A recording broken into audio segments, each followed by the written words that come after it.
বিশ্বকবি রবীন্দ্রনাথ ঠাকুর ও বিদ্রোহী কবি কাজী নজরুল ইসলামের জন্মজয়ন্তীকে সামনে রেখে মেদিনীপুর শহরে প্রদ্যোৎ স্মৃতি ভবনে অনুষ্ঠিত হয়ে গেল মেদিনীপুর শহরের নৃত্যশিল্পী তপস্বিনী ভট্টাচার্য মাইতির লাস্য ডান্স একাডেমির বাৎসরিক সাংস্কৃতিক অনুষ্ঠান লহ প্রণাম।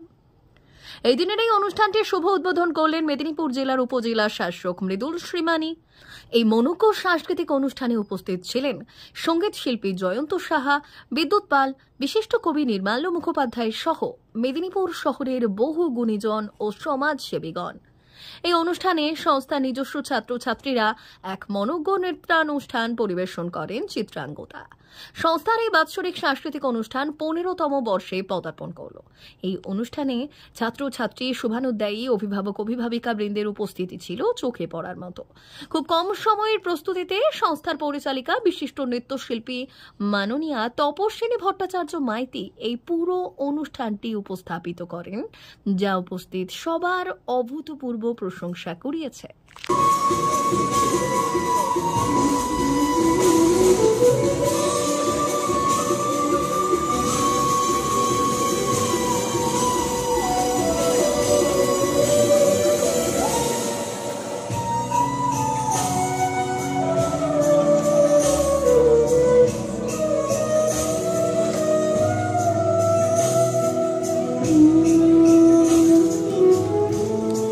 এটা লাস্য ডান্স একাডেমি আজ বিগত 15 বছর ধরে লাস্য ডান্স একাডেমি এরকম সাংস্কৃতিক বিভিন্ন অনুষ্ঠান করে চলেছে।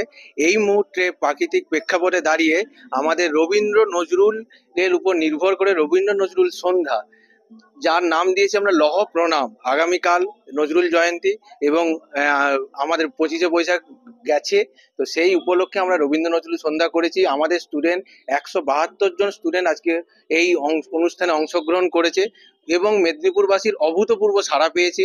সবাইকে অসংখ্য ধন্যবাদ। আমাদের বিশেষ আকর্ষণ ছিল আজকের চিত্রাঙ্গদা, যে চিত্রাঙ্গদা ঠিক নতুন আঙ্গিকে নতুন রূপে রবীন্দ্র নৃত্যটিকে তুলে ধরেছেন আমাদের ম্যাডাম তপস্বিনী ভট্টাচার্য মাইতি। নির্দেশনায় ছিলেন, সহযোগিতায় ছিলেন অভিজিৎ পিরি এবং আমাদের সমস্ত সিনিয়র স্টুডেন্টরা। সবাইকে অসংখ্য ধন্যবাদ মেদিনীপুরবাসী হিসাবে এত সুন্দরভাবে আমাদের অনুষ্ঠানটি উপভোগ করার জন্য। সবাইকে আবারও অসংখ্য ধন্যবাদ। D news, Medinipur.